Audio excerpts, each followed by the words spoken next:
Hi, I'm Candace. And I'm Ripley. And this is Comicsplaining, The show where we are back after an extended hiatus because COVID. Yeah, so it's been a while. We moved. We're in a new apartment now. It's fantastic. We have a furnace now to make extra noises, but we do. The neighbors aren't as loud. Are not as loud. And then after that, we immediately had to deal with the holidays, which was great. So we couldn't unpack or get settled because we also had to spend a week going and cleaning the old apartment. That was fantastic. It was great. And then after the holidays, I got COVID. So in a reoccurring bit for our podcast. Yeah, so it's been a month. Yeah, and you've had COVID. I have not had COVID, but it was a close call there. Yes. Ignore my deep breaths. I'm good now. Whatever the fuck is going on with that, because it's not COVID, I'm good. Anyway, we are back with Thor and the People Breeders. I don't like the sound of that. And also we've got Quicksilver and the Scarlet Witch and possibly the briefest, most unnecessary guest appearance you've ever seen, which I don't think is accurate. No. But. I mean, CMRO has put on my, Thor reading list before issues where he appeared for a single panel and didn't say anything, so. See, what I had in mind was this issue of Dark Angel, which, please God, don't read Dark Angel. It's not fucking worth it. No matter what reading list it's on, don't read it. But it was saying guest starring Cable, and Cable shows up, shoots some guy, and then leaves, and it's like over the course of 2 pages, and then he's gone. And that was worth an advertisement on the front page. The Quicksilver and Scarlet Witch appearance in this issue is on that level, but you're not going to like it. Oh. So. Well, I don't look forward to that. So Buckle up. What is this issue? This is Thor number 134 from November of 1966. Written by Stan Lee, penciled by Jack Kirby, inked by Vince Colletta, lettered by Artie Simek. People Breeders. The People Breeders. So, it's been a while since we read Thor. Do you remember where we were? Vaguely, he just fought Ego, and Ego got butthurt, so decided not to fight anyone else. I'd say, quote-unquote, fought Ego, but they more just ran away, and Ego was like, I didn't kill them, so now I'm mad. Same difference. So he decided he's just going to live in the Black Galaxy forever and not do anything. Cool, that makes sense. That's what I would do. Yeah, so Thor and the Recorder are flying out of the Black Galaxy. Oh, this was all to stop the Regalian colonizer from taking over Earth, by the way. Tananile. So, as Thor and the Recorder are flying out, they see a Regalian spaceship that's there to pick them up. And they board the ship, and a mesa beam? Why? Yeah, there's some kind of, fancy tractor beam that just, pulls them through the wall of the ship, I guess. Why of all the possible names would you call it a mesa beam? I don't know. Truly, I wish I could tell you. But the Rigelians on board are very excited to see that Thor did the thing that they sent him to do, that they thought he would probably die doing. And because he did that, they're going to uphold their end of the bargain and make sure that Earth is now off limits to all Regalian colonizers. As they're doing this, they notice some sort of high energy thing kind of coming at them. And they say it has enough energy that they thought it was a quasar, but they leave before they really see what it is. I don't remember what a quasar is and all the astronomical stuff. I have an astronomy book over on the shelf, but I haven't consorted that. It's like a really big and powerful sun. Gotcha. According to this comic, anyway. I don't know. That's not I don't know much. if that's 100% accurate. Have to But get that bad boy off the shelf. they leave before this thing arrives, which means that they do not see that it is actually the ship of Galactus. Yo! Who has come here in his... He's got short sleeves, yo! He does. He's come here in his eternal quest for the munchies. His beach casual outfit. Yeah, he's come to the Black Galaxy in search of a life form which he is going to devour. You can guess what that means. Man, I don't even know. I'm just so hungry, man. So hungry. I just look at this. It's just in the middle of this galaxy, just this man. Is that your high voice? Yeah. Okay. Fantastic. So we don't we don't get to see what happens with this situation. Stan just wanted to let us know that's happening, I guess. My guess is, oh god. My guess is that Galactus doesn't eat Ego because he shows up in the future. That's crazy. I can't even imagine where you would get such an idea. I know, it's not accurate to the approach we're taking to the Marvel Universe here, but Ego does show up at some point in the future. What? So, speaking of Tana Nile, you might be wondering what's going on with her. Indeed. Well, she was in a police precinct, as you recall. I do. Trying to convince the police that she is the new empress of the planet, and they were not listening to her. So she tried to engage the space lock to pull the Earth further out of orbit for reasons, I guess. But the control at the Rigelian home planet denies her request and, in fact, tells her that she is to relinquish Earth because it is off limits now, and she has to go back with these two dudes who appear in the middle of the police precinct with Thor. And the police are like, what the fuck is happening? You gotta feel like if you're the police in the 616 universe, you're just like, okay. Right? Okay. You would think this. Okay. So, sure. I think it's interesting that Okay. Thor says that he bears no malice towards Tana because she did what she was trained to do, which is interesting. I mean, I get where he's coming from. Yeah. But also, she did try to take over the planet. Well, he's also like, where is Jane? And Tana's like, she's gone. And he's like, okay. Yeah. He asks her where Jane is, and she says that Jane is okay. She's just not here, but she doesn't know where Jane is.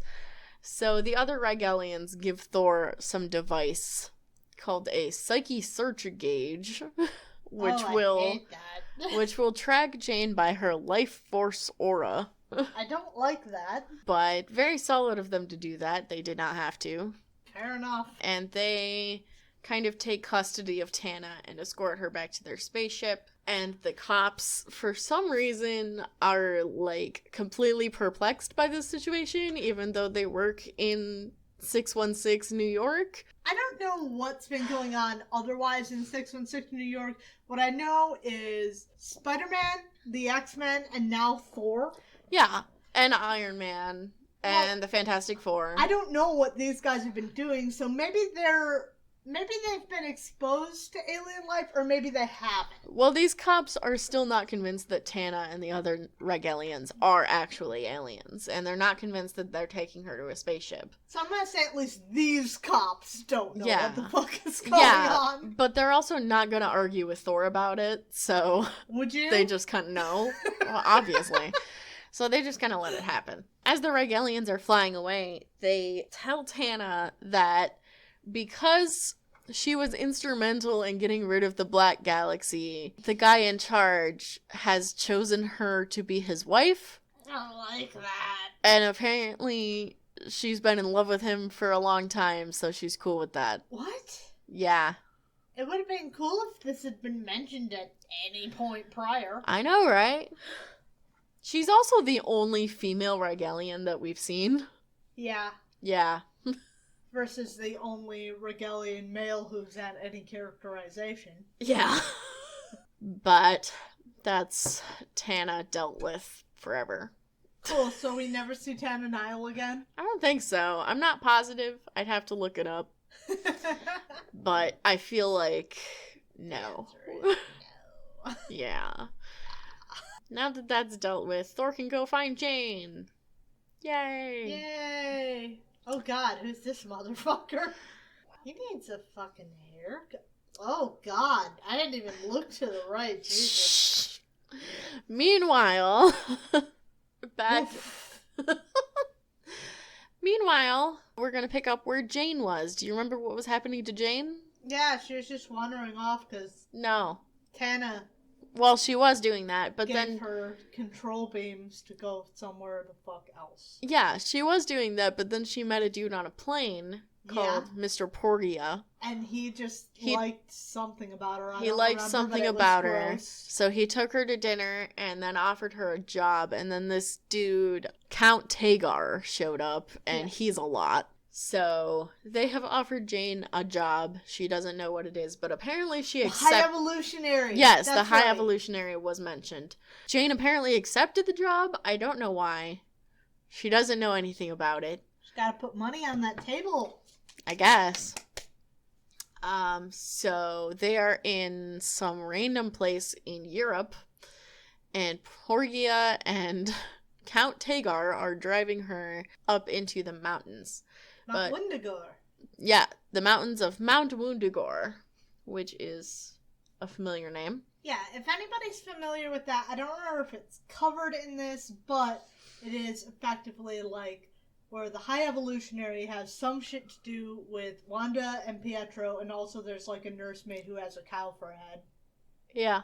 But before they start driving to Wundagore, one of the villagers warns them that they are armed bandits on the road to Mount Wundagore who are trying to get the riches of Wundagore. Though. They're bandits, not raiders, so they're not like football men with an eye patch. Yeah. There was a football game at the restaurant tonight with the Las Vegas Raiders. And we were the Livonia Raiders. We were discussing the team and how much sense it didn't make. But for all you sports fans out there, that's an inside joke. That was a hell of an inside joke that our listeners will not understand. That we barely understand. So great job. These bandits have heard that there's some kind of great riches in Wundagore and they want it. So they're going to intercept Tagar and use him to get the riches, I guess. These bandits set up a trap to catch Tagar. These bandits also look more like some kind of... Like they bought at Dunham's, they bought like Hydra uniforms, but they didn't quite commit, and they just put like red bike helmets on. They look to me like they're some kind of lesser known faction from Star Wars, because they have weird helmets. Yeah, they like kind of weird guns. I'm gonna stick with my previous thing. They got like fucking jumpsuits from Dunham's, but then they went and got a bike helmet, but also a Nintendo Virtual Boy. Yeah. Yeah, so these guys are some interesting bandits. Not what I expected for sure. But they detonate some kind of explosives, which stops the car. I don't understand why, because it's at the back of the car. Yeah. No, it's not. It's a different... It's a weirdly shaped car. No, that's not right. That's not right. I don't like that. That's wrong. That's not how cars are shaped. It's fine. Oh, Jesus So, Christ. Count Tagar gets out of the car and just starts walloping dudes. Well, I mean, that's fair. The guy's got a fist the size of a dude's head. Yeah. These bandits are swiftly overwhelmed as... Why does he have Ebola? Suddenly... Ebola, not Ebola. Suddenly Ebola flies out of the sky and wraps one of them up. And then, like, some metal tongs pins one of them to the cliffside. And then these guys on flying steeds come down and start fighting them. And that's all we're going to see of that for now. What? Because we skip No! That's not acceptable! We skip ahead to when Thor arrives at the path to Wundagore. And he sees these bandits in a shape running away. So he lands to try to get some information out of them, but they are kind of in shock. They can't really disclose anything. They just got their absolute ass beat, including their soul ass. Just got beat by Count Tagar. Yeah, well, apparently they fought some guys called the Knights of Wundagore. Okay. And one of these bandits saw one of the knights with his helmet off, but he can't quite get out what he saw. He's very shocked by this. So Thor lets them get away and then turns back to Wundagore because he feels that's where Jane is. For reasons. So as he's flying to Wundagore, he comes into this, like, crevice thing that you can only access when you're flying. And as he's flying through it, he encounters those Knights of Wundagore, who are all heavily armored and armed and riding, like... Atomic steeds, which are, like, flying, vaguely horse-shaped... Motorcycles. And their weapons and armor are all, like, medieval-y and shit. And they don't have but any Technicolor, legs obviously. Beneath the knee. It's just the thing on the motorcycle. It's just their stirrups, but... Yeah, it's weird, though.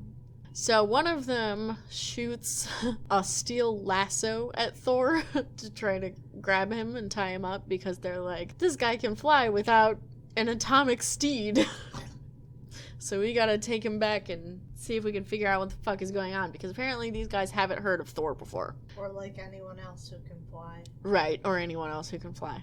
Thor decides he's gonna go with them because he thinks Jane is in Wundagore. So he lets them take him, and once he gets there, he's like, okay, I've been cooperating with you, so can you untie my hands at least? And they're like, no, fuck you. I like how often he just kind of rules with everything. It's like, okay. Yeah.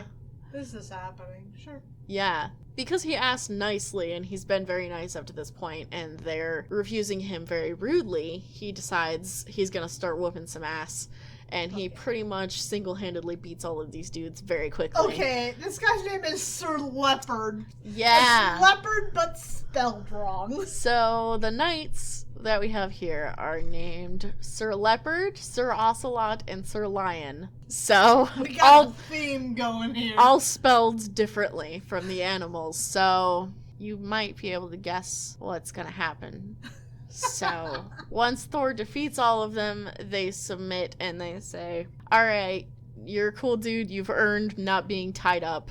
And Thor says, okay, now take your helmet off because we're not in combat anymore.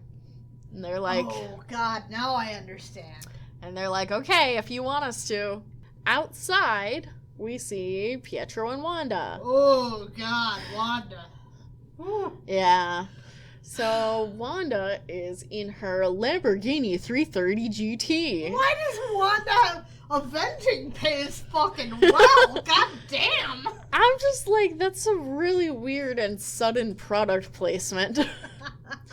And Pietro is running alongside her car, and she says that if he outruns her fancy car, she's gonna be mad.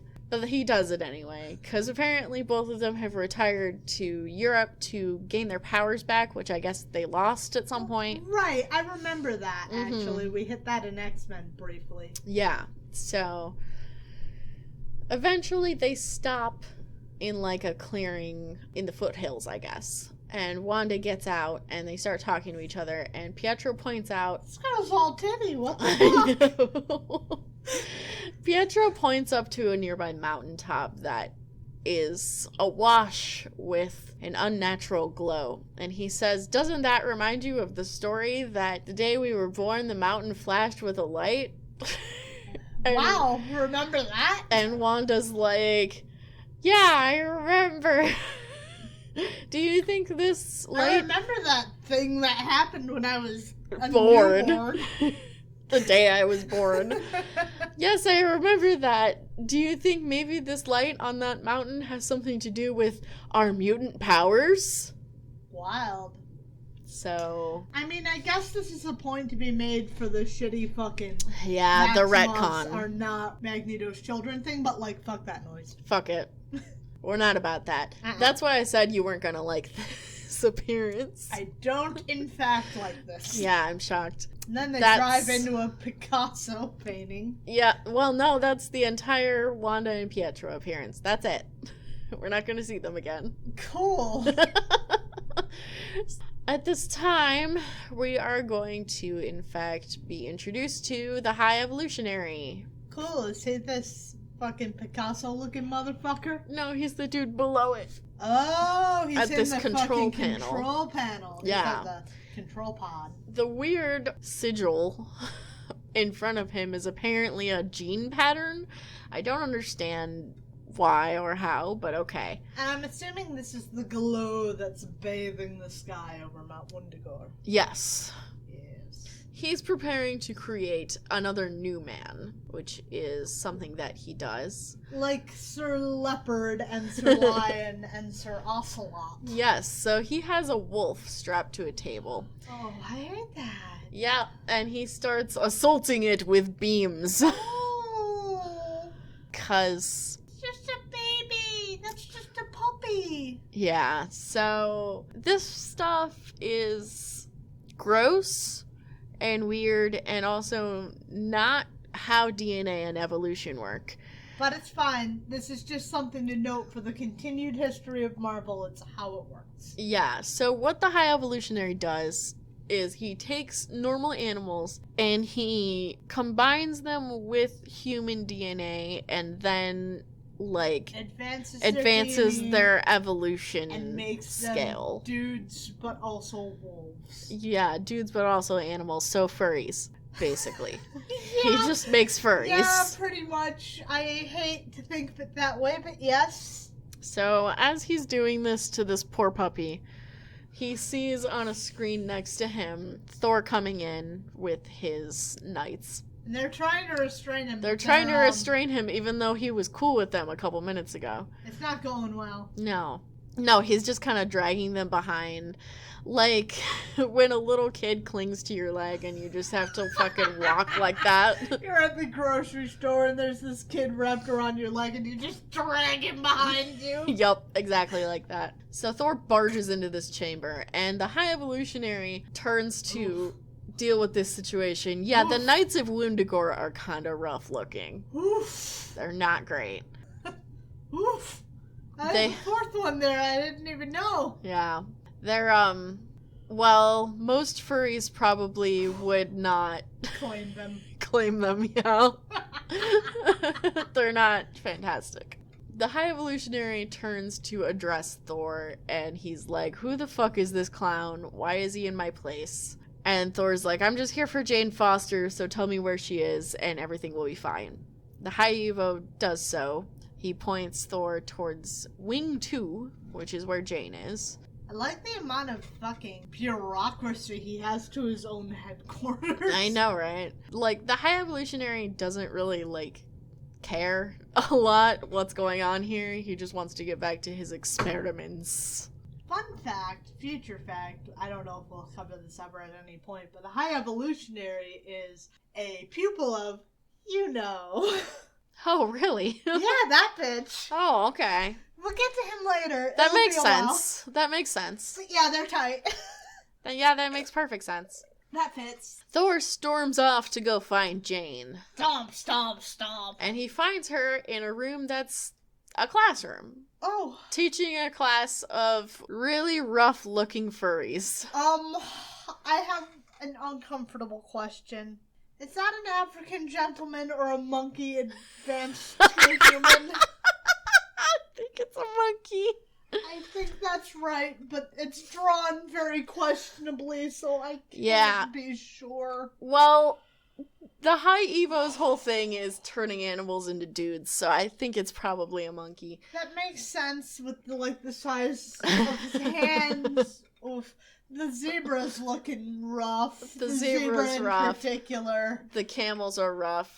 The hippopotamus. This green man, whatever he is. What the fuck is he?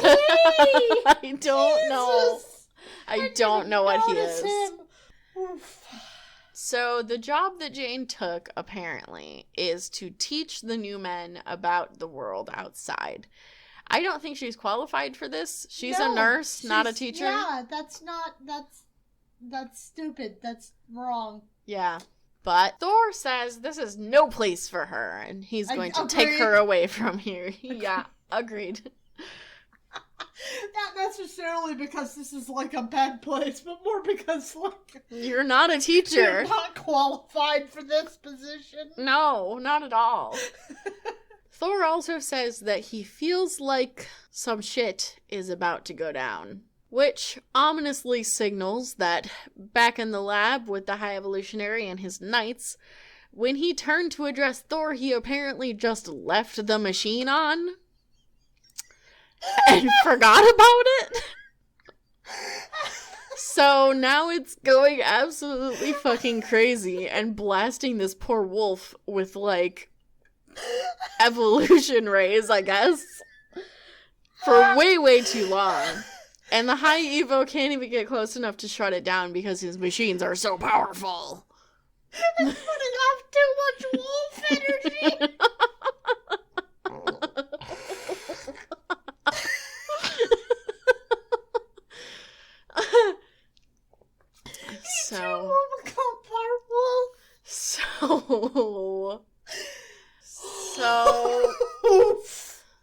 So they can't get to it in time, and the wolf emerges, and he says,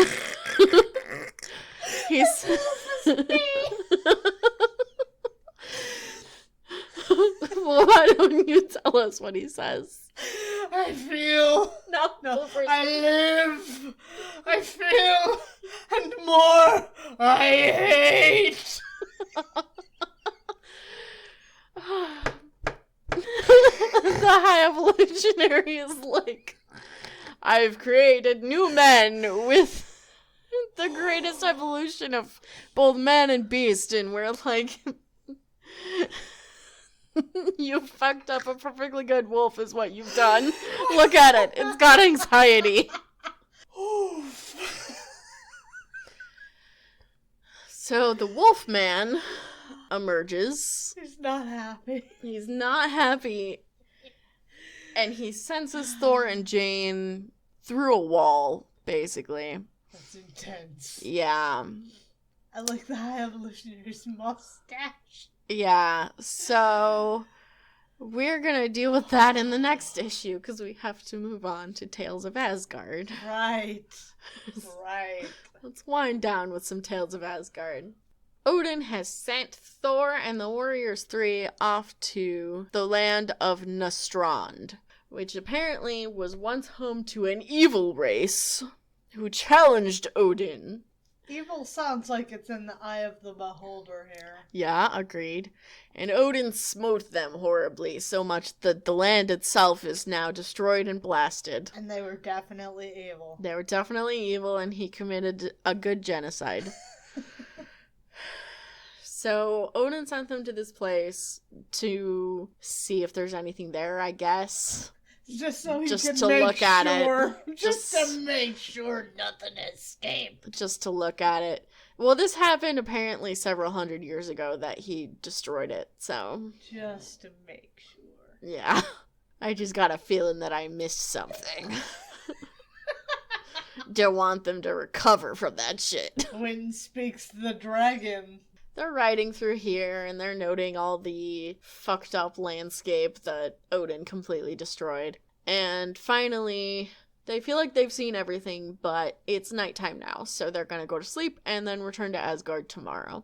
And Volstagg announces that he will take the first watch. But later in the night, Volstagg awakens because he inadvertently fell asleep. As he awakens, he hears someone calling to him, and he gets up and finds that it's a weird old man. And the old man tells him that he will lead Volstagg to a source of great power, which Volstagg decides he will go with the old man because it'll make a fun story to tell his buds once they wake up. Cool. Now who's on watch? No one. So the old man leads Volstagg across the blasted hellscape to a cave, wherein lies a pool of radiant energy. Radiant pool. Yeah, radiant pool, which the old man says that the king of Nastrand fled here as Odin was destroying his kingdom. And by bathing in the light of the pool, he developed powers and his very form was altered. Volstagg is also called a gelatinous one. Yeah. Yeah, the fat jokes are very present. It's the 60s. Mm-hmm. I'm accustomed to the idea. Yeah. The old man changes into a giant dragon.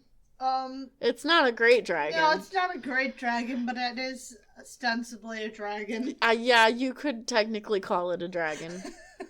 If you were really pressed. Yeah.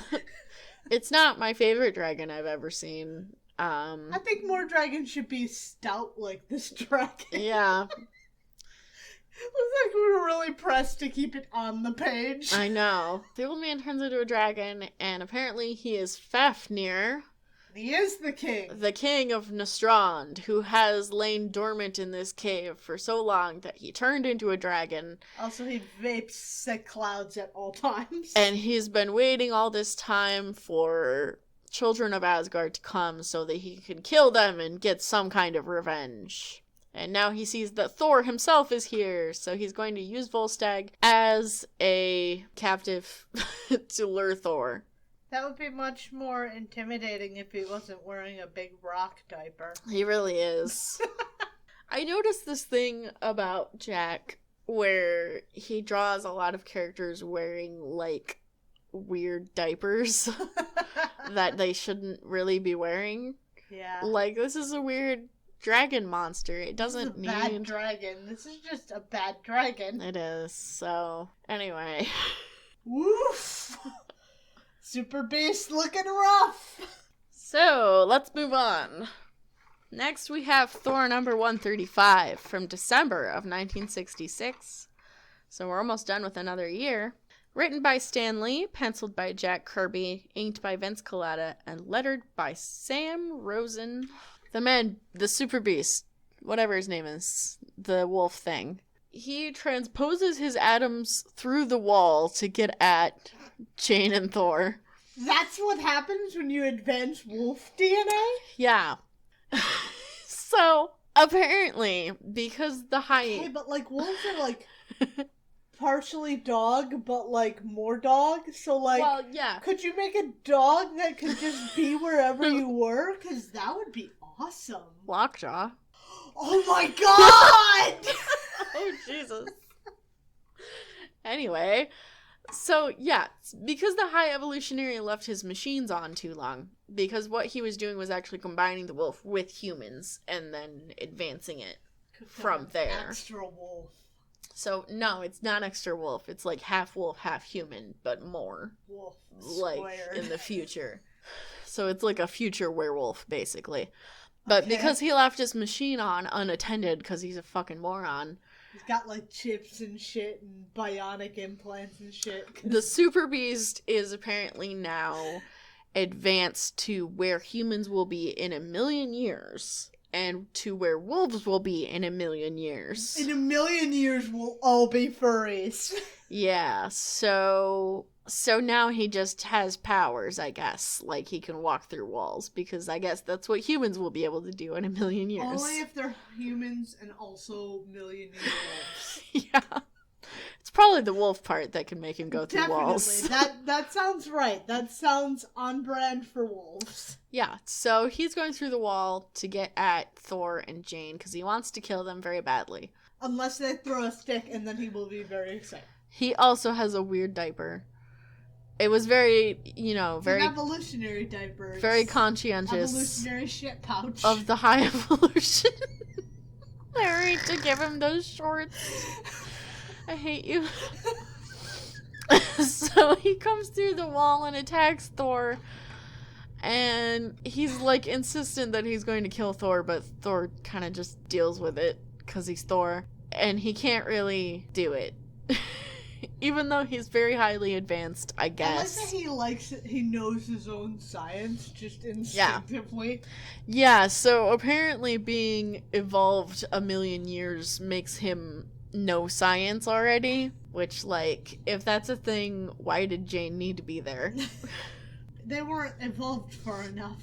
So, as the Super Beast is fighting Thor, the High Evolutionary and his knights show up, and the High Evolutionary has a weird gun that is apparently actually a super-powered dog whistle that, when you blow it, will instantly kill any wolves in the vicinity. That's so specific. So, he blows on it, but the Super Beast is so powerful now that the super-powered dog whistle just makes his head hurt Well, he's very also part badly. man, Yeah. so it's not, like, strong enough. is the Yeah, problem. exactly. It's only going to kill his wolf half, and then he'll be entirely human.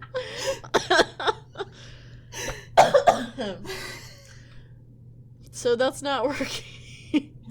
So the Super Beast just runs away.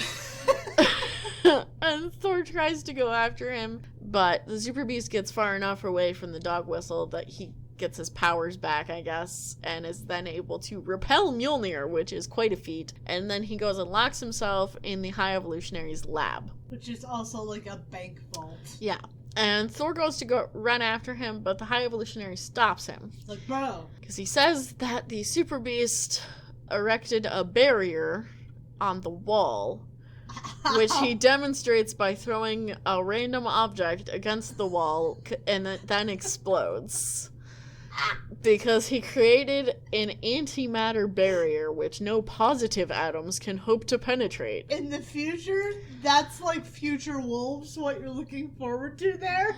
Yeah. So, like, future people who are listening back, because it's gonna take us like 50 years to get through all of this, you already know about the future wolves, but everyone else, this is a forewarning. The future wolves can make things explode. No, they can make antimatter barriers. Fair enough, that make things explode. Yeah. You think people are going to listen to our podcast a million years in the future? Yes. That's very optimistic. It'll still be auto-paying from my account. Yeah. No one will bother to turn off the auto-pay for Buzzsprout after I pass. Where will the money come from? All those singles I got in my wallet, baby. Okay. So the High Evo stops Thor from going after the Super Beast, and then he strikes a pose to lament the monster that he has created. Just lock the door. Because he's a very conscientious mad scientist. Yeah. Just lock the fucking door. The wolf is in there. He can't get out. So Marvel is really weird about the High Evolutionary. Like, they don't seem to understand that a dude who's obsessed with, like, evolution and genetics on the level that he is not a great thing. Because that's what eugenics is. So, let's not go into eugenics. We're not going to go into eugenics. I just thought I'd mention it. Because the High Evolutionary is... that bitch. He is that bitch. But he's kind of presented as being morally gray. Right. He's like, presented as being like an anti-hero or yeah. like amoral rather than immoral. Yeah, because more how he's presented. It's... What he does is kind of presented in a way that the writers think it's good, and it's not. It's presented, like I said, more as amoral rather than immoral. Like, and, he's aside from morality, and it's not. And even looking at what he does to these animals to create his new men is, like, grotesque. And very dubious, even by, like, 20... unethical, 20s. for sure. Get ready for that, because we're going to see him a lot more, Yeehaw! Unfortunately. Glad that he's a reoccurring Thor character. He sure is, in the worst way. And we just want to say up top, we do not condone anything that the High Evolutionary does, because he's a shitbag. Again, I am autistic. I have a distinct reason to have problems with eugenics, so... I mean, we all do. A lot of people have reasons to be saying eugenics. Not great. Not fantastic. Anyway, we just don't want to have to, every time this bitch shows up, have to bemoan the point, because we get it. Yeah. We agree. But there comes, when you're approaching classic comics, there comes a point where you just have to be like, Yeah, okay, sure. Yeah. And sitting here having to take 5 to 10 minutes every time to be like, that's dodgy. Just know that we think it's dodgy. We agree with you. So, he's very upset that he made a monster, I guess. Boo-hoo. Boo-hoo. Meanwhile, on Asgard, a lot is happening. Odin is watching a jousting match between Baldur and some dude with a bad mustache. But his mind is a million miles away because he's thinking about his son and thinking about what to do about Thor's situation because... I thought you agreed. Just back off. He did, I but was second guessing. he is. He tells Baldur to hurry up and finish the match, which Baldur obliges, and... It's good that Baldur was just good enough to do that. He was just holding back. Yeah.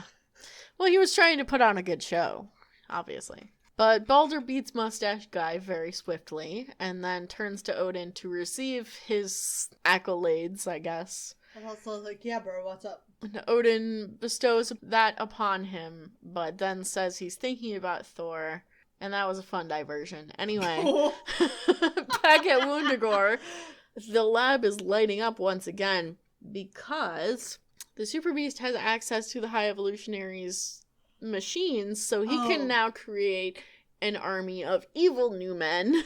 Okay, do I his bidding. see why he didn't just lock the door now. That makes sense. Yes. So the knights outside report back to the High Evo that the lab lights are going off. Yeah, boss, this shit's, popping off. I know I'm a hippopotamus, but, like, this shit's popping off, so, yeah. It's hippo popping off. I'll talk to you later. Yeah, bye, boss. Love you too. Bye. I mean, he's kind of like their dad. I mean, he is. So the High Evo is messing with some kind of equipment, and Thor says, alright, that's enough. I'm gonna go in there and deal with this. But the High Evo says, wait, I'm gonna use this machine. He says it's an induction device that he will clamp magnetically to the wall that they couldn't touch before.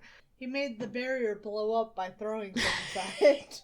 I don't think so. I think so. So this induction device will send a vibra beam through the entire castle, a beam powerful enough to cause the man-beast to leave his antimatter barrier and race here to destroy it. So he says, basically this machine is going to summon the man-beast, and then Thor has to defeat it. So pretty much we approach eugenics like we approach Marvel Science, just being like, I don't like that, but okay.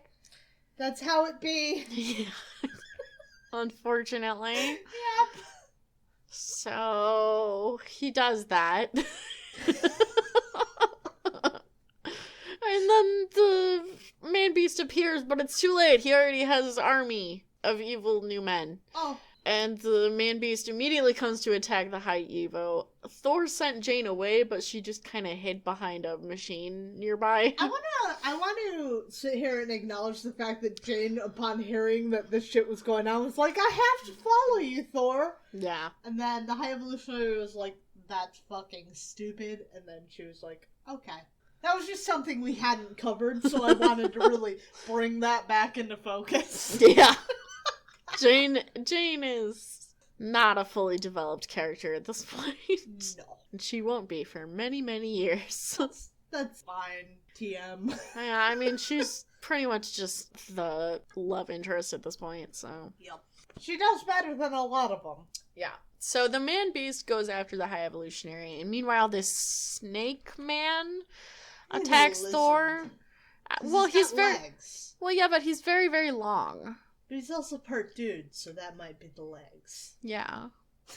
So Thor's fighting this lizard snake man and beats him very quickly. But the man beast... Behind him, a silent, sinister wolf form. Yeah, keep that in mind.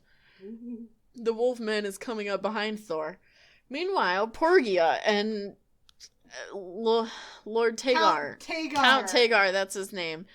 They're trying to decide how to deal with this. Apparently, these guys are also new men. Count Tagar is a new man? Yeah. What's the animal part? And so is Porgia. I don't know. It doesn't say. What? Yo. I don't know. It doesn't say. But apparently they were, like, the first ones that the High Evolutionary created. I would like to know why they're the most human if they're the first ones. He baked them in the oven a little longer than I some guess. of the others. So Tagar wants to go with the knights to go fight, and Porgia says, but we weren't made for combat. You're just an ambassador. And Tagar's like, yeah, but I have these cathode gloves. Sure. So he puts those on, and then he goes with the knights to go fight the evil new men. He defeats them with the power of the medium, baby. And I mean, I feel like this is kind of an unevenly matched fight because ESPN. I feel like this is kind of unevenly matched because the Knights of Wundagore have, like, armor and weapons. CNN. The Man-Beast's army is, like, newly made furries. Fox News. I'm gonna kill you. So they're fighting. It's just a whole page of, ugh. Look at this man in the corner. Who the fuck is you? This guy looks... Woof. I can't even describe how this guy looks. Like, oh god. A dragon mated with a fairy, mated with a dude, and then got smacked in the face with a frying pan. He looks like... You know when people have, like, a stroke and then part of their face freezes? Oh god. I feel bad for laughing at that.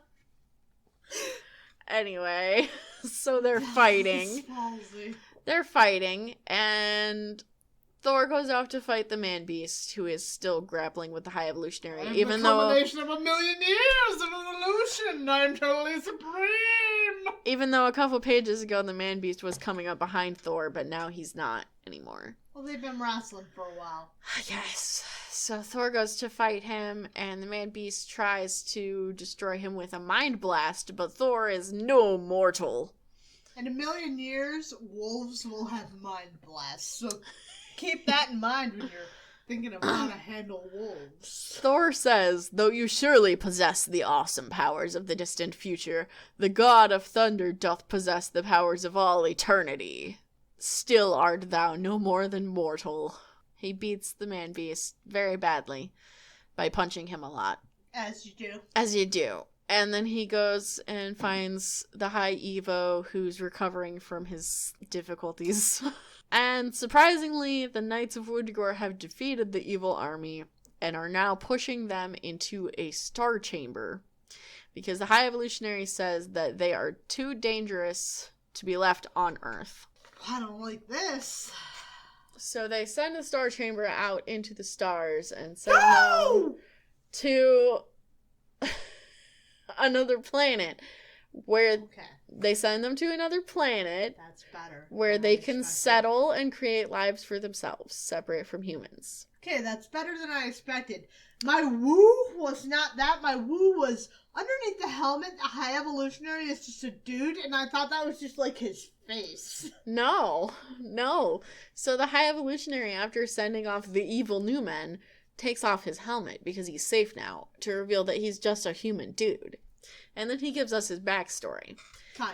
Kind of. So he was a geneticist, and he created a genetic accelerator, which his peers mocked and derided and said was pure fantasy. But he proved that it worked by using it on his pet Dalmatian, which is gross. And his creation was then accidentally killed by someone. I don't know who. Just a dude with a gun. That's not a very Dalmatian-looking creature. No, it's orange. It has spots, but... It's orange. Yeah. But whatever. He decides that he has to go somewhere where his creations will be safe from mankind. So he goes off to Europe and finds a deposit of uranium. What? I would like to note that they misspelled Dalmatian. So he went to Europe where he found a deposit of uranium, which made him fabulously wealthy. So he was able to create Mount Wundagore and create his new men. And once he created the new men, he made them knights and tried to instill in them a sense of chivalry.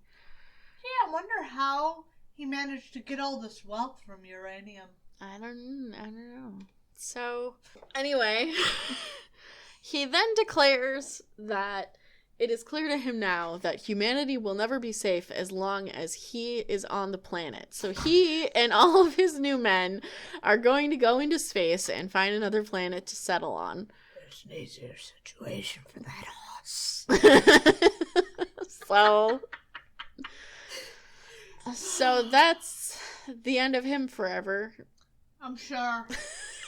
So he opens the door so that Thor and Jane can leave. And they go out the door, and they fly off to a cliffside nearby where they witness Mount Wundagore turning into a spaceship and flying away.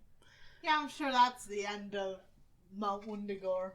Next, Jane becomes an immortal. Yo! I didn't expect that twist. Anyway, I think we're actually about at the end of recording. Oh. Tales of Asgard. Right, there's that dragon. The dragon. So, as you recall, Volstagg was captured by Fafnir, who wanted to lure Thor to him so he could kill him. Thor and Hogun and Volstagg. No. Nope. Thor and Hogun and Fandral. That's the bitch. Awakened to find that Volstagg was not there, and they went off to go find him. But the dragon finds them first. No. And he attacks them. Ah. And he grabs Thor in his hand. Oh. And Fandral tries to attack him with his sword, but his sleeves disappeared between this page and that page. So his sword doesn't do anything. For all the force of his sword arm went into his exploding muscles. I love that a feature of Fandral is that he's constantly losing his clothes. That happened last time too. He was just between each panel he was wearing less clothes. Titty window. Yes. So Thor strikes Fafnir with his hammer, and Fafnir's like, "Ow, my hand!" and drops him. So Fafnir breathes fire against them, As you do when you're a dragon. As you do when you're a dragon, and Hogun and Fandral retreat, but Thor refuses to retreat, and he keeps fighting. In Asgard, Odin is watching this, because apparently he knew this was going to happen, and that's why he sent Thor and the Warriors 3 over there. Because, I guess, once they defeat Fafnir and purge Nostrand of the last bit of evil, a miracle shall occur. So says Odin's vizier of sorts with a fucking matador cape on his arm. Yeah. I don't know if vizier is the right choice, but it's the one that he's wearing to me. He's wearing a skull cap and like a Dracula cape. A Dracula and also cape. A matador's cape. And also a matador's cape. And like a weird green tunic and orange tights. It's a lot, as always. I was assuming he was like a vizier because he seems to be like the right-hand man sort. Oh, the vizier behind him? Yeah. Odin actually does have viziers, so... That sounds right. That sounds on brand for Odin. Yeah. So that's gonna be it for us this issue. I want to remind you to give us reviews on Podchaser or iTunes. If you're an international iTunes listener, please let us know that you left a review. Otherwise, we will not be able to include you in the drawing. But reminders for everybody who wants to enter the drawing. We have 2 different trades. First place gets whichever trade they want between the 2 of us. Second place gets whatever trade is left over. Everyone gets stickers. So, that's fun and great and grand. If anybody else wants to get in touch with us, including the people who are iTunes people from abroad, hit us up at comicsplaining@gmail.com. We are also on Twitter or Tumblr or Facebook. We are Comicsplaining in all of those locations. Or you can join our Discord. Yes, indeed. Yes, you can join our Discord. We leave a link to it in the credits every fucking week. Anyway, if you want to help the show financially, there are a couple ways you can do that. We have a Patreon for anyone who'd like to donate monthly.